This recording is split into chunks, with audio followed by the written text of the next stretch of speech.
Sa loob ng isang ingranding simbahan sa Maynila, kumikislap ang ilaw ng mga chandelier sa ibabaw ng mga nakaputing bulaklak at ribon. Puno ang bawat pew ng mga kamag-anak, kaibigan at kapitbahay. May naka-on na videographer. May naka-standby na choir na handang umawit ng This I Promise You.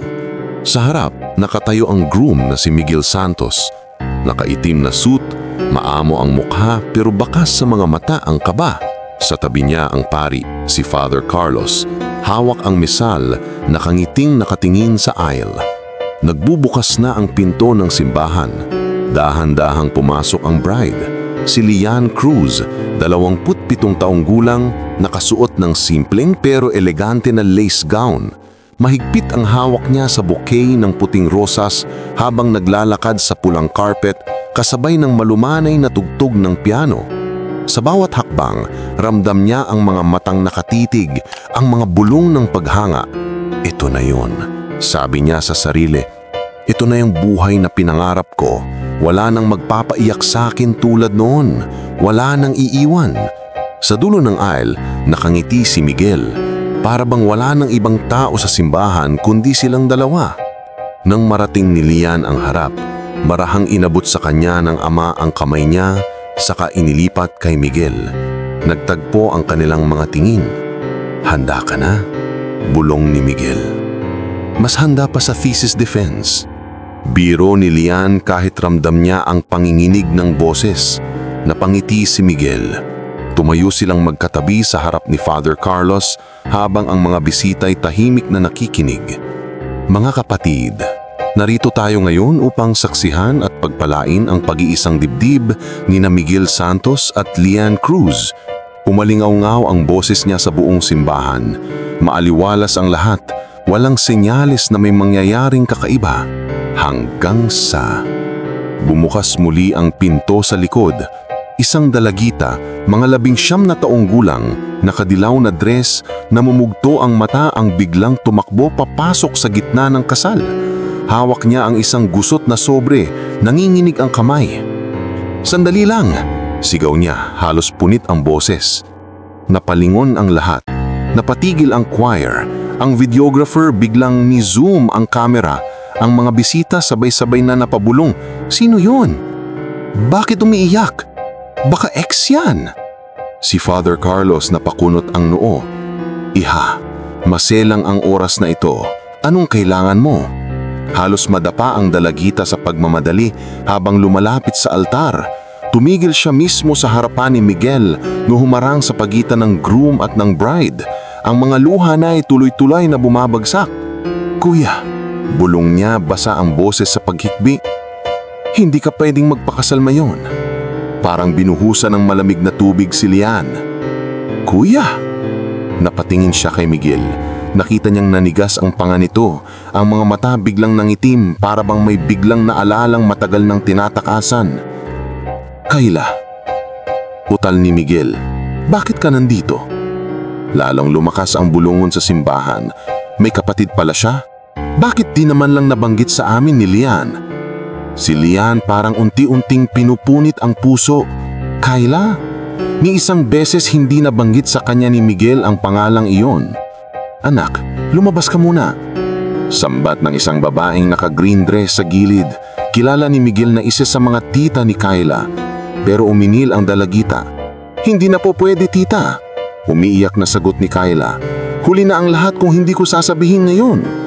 Bumaning siya kay Father Carlos, saka kay Lian, at sa wakas, tumitig kay Miguel.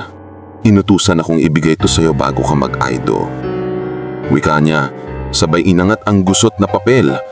Galing kay Mama, at sabay galing din sa Diyos, sabi niya.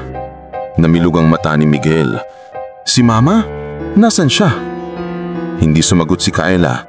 Sa halip marahang binuksan ang papel. Nang makita ang sulat sa loob, lalo siyang humagulhol pero pinilit niyang basahin.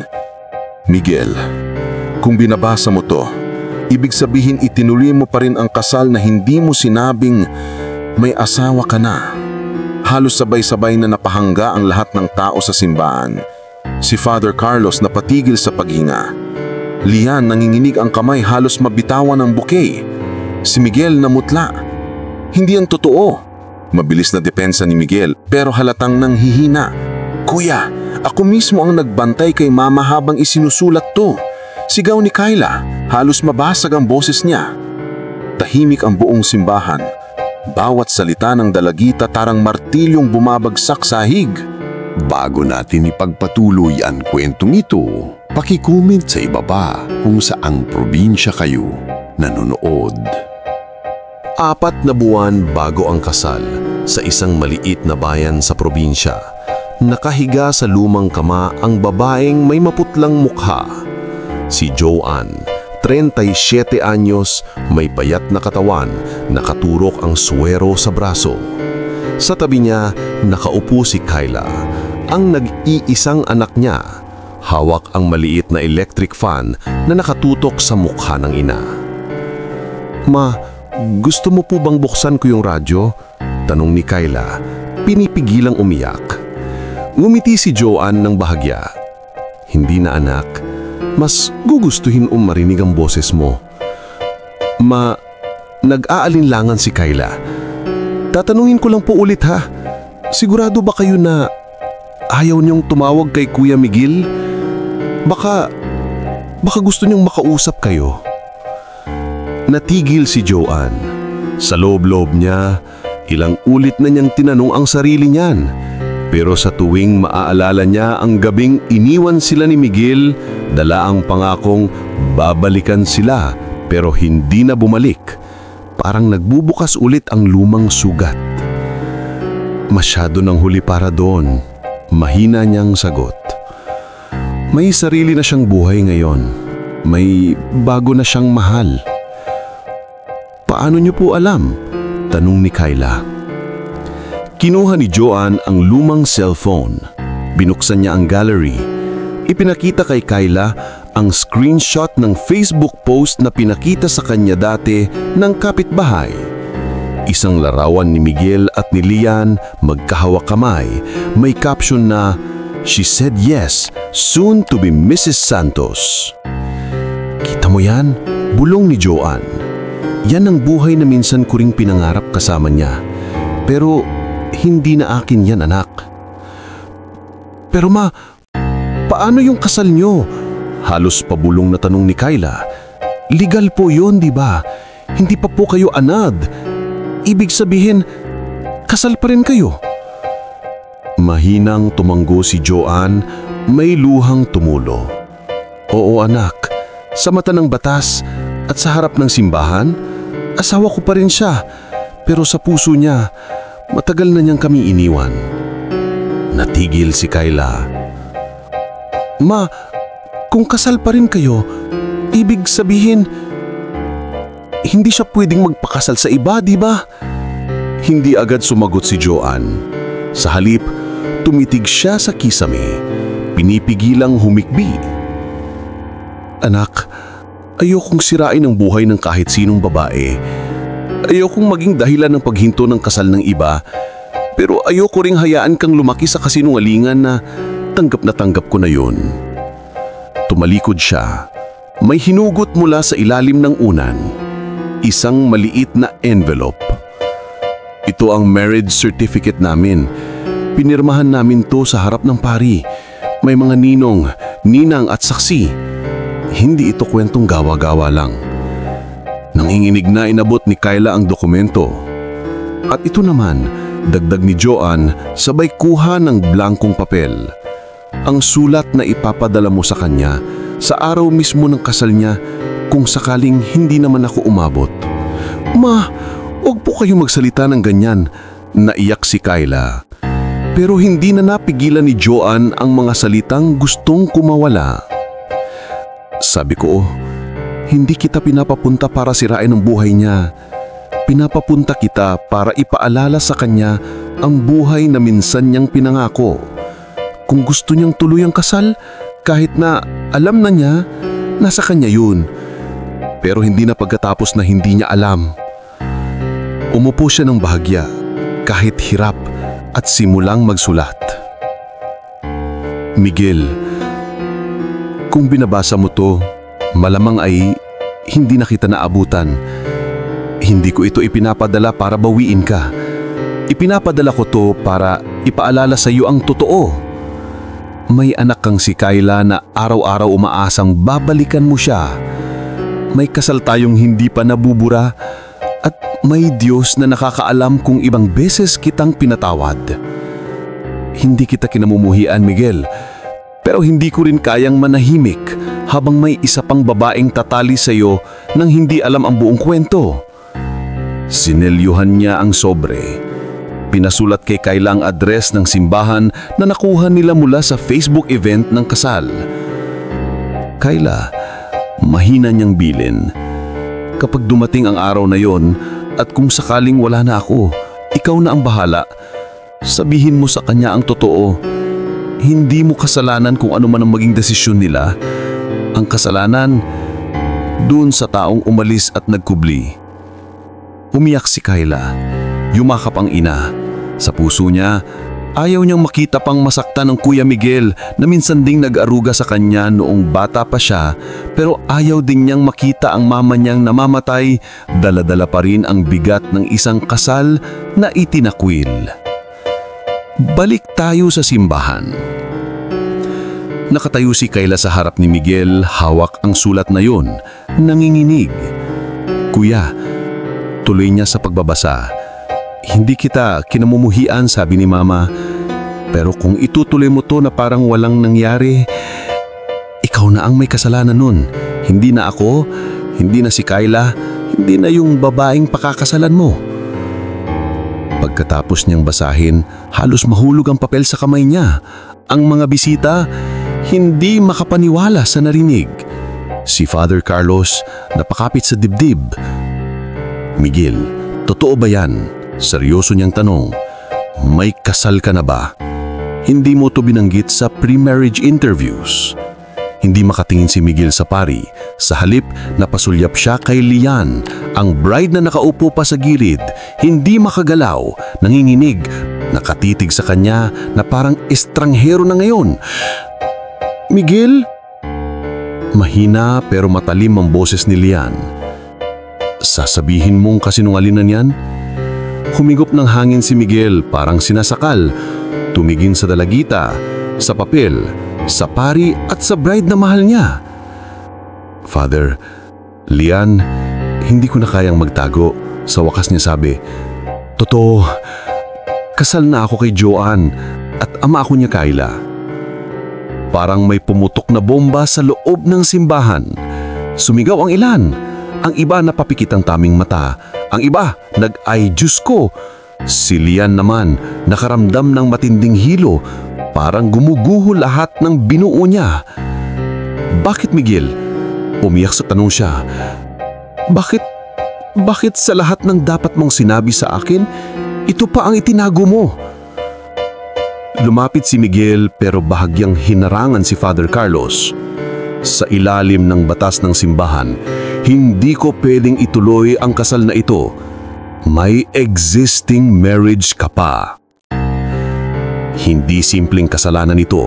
Ito'y mabigat na paglabag sa sakramento. Pandalitayang nakahimik ang lahat. Pagkatapos, humarap si Father Carlos sa mga tao. Mga kapatid, ipagpaumanhin ninyo. Mulit kailangan nating itigil ang seremonya. Hindi natin pwedeng pagtakpan ang katotohanang narinig natin ngayon. Kinansela ang kasal sa mismong araw. Ang mga bisita isa-isang lumabas. May sumasama kay Lian na nakatulala. May umiiling kay Miguel na parang personal silang nabitray. Si Kyla na natili sa gilid, hawak ang sulat na parang nasusunog sa palad niya. Sa totoo lang, hindi siya nakaramdam ng tagumpay. Kung meron man, puro sakit lang. Sa sakristiya, nagharap-harap sila. Si Miguel, si Lian, si Kyla at si Father Carlos. Anong plano mo ngayon, Miguel? Tanong ng pari, mahigpit ang tono. Alam mong hindi biro ang ginawa mo. Pinahid ni Miguel ang luha sa pinsngi. Father, hindi ko ginustong umabot sa ganito. Umalis ako noon kay Joanne dahil gusto kong humahanap ng mas magandang buhay para sa amin. Pero habang tumatagal, mas lalo akong nahihiyang bumalik. Nung nakilala ko si Lian, Nagpadala ako sa pakiramdam na parang pwedeng magsimula ulit, na pwede kong ituring na patay na ang lumang buhay ko. Hindi mo pwedeng ituring na patay ang buhay ng ibang tao, putol ni Lian, boses na puno ng hinanakit. Habang masaya kang nagpo-post ng pictures natin, may anak kang naghihintay sa'yo. May asawang may sakit na hindi mo man lang binisita. Hindi ko alam na may sakit si Joanne, sagot ni Miguel, umiiyak na. Walang nagsabi sa akin. Simula nang nag-away kami dahil sa pera, naputol na ang kontak namin. Wala akong lakas ng loob na magpakita. Tao ka, hindi multo, sarkastikong sabi ni Kyla. Hindi ka basta nawawala para hindi na kailangang harapin ang mga ginama mo. Enough, singit ni Father Carlos. Miguel, may obligasyon kang ayusin ang unang pamilya mo. Hindi dahil napahiya ka ngayon sa altar, kundi dahil iyon ang tama mula pa noon. Bumaling ang pari kay Lian. Iha, kung may gusto kang itanong o sabihin, gawin mo na. Walang makakapigil sa iyo ngayon. Tumingin si Lian kay Kyla. Sa dalagitang nanginginig, dala-dala ang bigat ng magulong buhay ng mga matatanda. Una sa lahat, mahinang sabi ni Lian, salamat sa katapangan mo. Mas dumali para sa iyo na manahimik na lang, pero pinili mong sabihin ng totoo kahit alam mong masasaktan ako. Hindi ikaw ang kalaban ko dito. Nagulat si Kyla. Napaiyak? Ate, pasensya na po. Kung pwede lang hatiin ang puso ko para hindi kayo nasaktan, gagawin ko. Pero ayokong maranasan yung naranasan ni Mama, yung ikinasal sa kasinungalingan.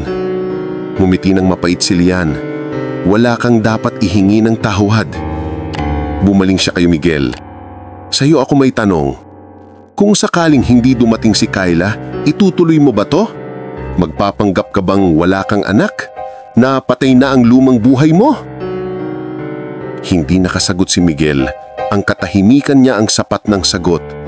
Doon pa lang, alam ko na ang sagot ko sa tanong na, dapat ba kitang pakasalan? Hindi. Masakit man, pero sinabi niya iyon ng may kakaibang kaluwagan sa dibdib. Para bang sa gitna ng pagbagsak ng lahat, may naisalba siyang bahagi ng sarili niya. Simula ngayon, dagdag niya, uubusin ko ang luha ko hindi para sa iyo, Miguel, kundi para palayain ang sarili ko. Hindi ako magiging reyna ng kasal na nakatayo sa kasinungalingan. Tumulo ang luha ni Miguel. Lian, patawarin mo ako. Hindi kita kayang patawarin ngayon. At hindi ko alam kung darating ang araw na kaya ko. Pero sana kahit konting lakas na ginamit mo para itago ang katotohanan sa akin, gamitin mo naman ngayon para harapin si Mama Joanne at si Kyla. Si Lian naman bumalik sa trabaho niya bilang event organizer. Ilang buwan siyang umiwas sa mga kasal, puro corporate events muna ang tinanggap. Hanggang sa isang araw, may lumapit na bride at nagsabing, Ma'am, gusto ko po kayo ang mag-organize ng kasal ko. Napanood ko yung nangyari sa inyo sa simbahan noon. Nag-viral yung clip eh. Pero alam nyo, na-inspire ako. Ayokong mangyari sa akin yon, kaya ngayon pa lang, sinisigurado ko nang wala kaming tinatagong sikreto ng fiancé ko. Imbes na mairita dahil naalalang masakit na nakaraan, napangiti si Lian. Kung ganon, mahinahon niyang sagot. Masaya akong tulungan kang pagandahin ang araw mo, pero mas masaya ako kung mas maigaganda pa ng katotohanan kaysa sa dekorasyon. Sa gabing iyon, sinulat niya sa diary, hindi natuloy ang kasal ko, pero natuloy ang paghilom ko. Minsan, ginagamit ng Diyos ang mga pinakamahihirap na sandali para ihinto tayo bago tayo tuluyang maligaw. Hindi ako bride ngayon, pero hindi ibig sabihin noon na hindi na ako karapat-dapat mahalin. Mas natuto lang akong pumili. At si Kyla naman, paminsan-minsan, pumupunta siya sa simbahan kung saan muntik nang mangyari ang kasal ni Miguel at Lian. Umuupo siya sa pinakadulo, tahimik na nagdarasal. Hindi niya makalimutan ang araw na humarang siya sa harap ng groom, ang araw na nilamon siya ng spotlight ng buong simbahan. Pero habang tumatagal, mas nakikita niya iyon hindi bilang araw na nagsira siya ng kasal, kundi araw na pinili niyang tumayo para sa katotohanan kahit bata pa siya. Isang beses, nadatnan siya roon ni Father Carlos. Kyla, batiin ng pare, kamusta ka na? Ngumiti siya ng payata. Mas mabuti na po, Father. Masakit pa rin pero at least wala na pong tinatagong lihim.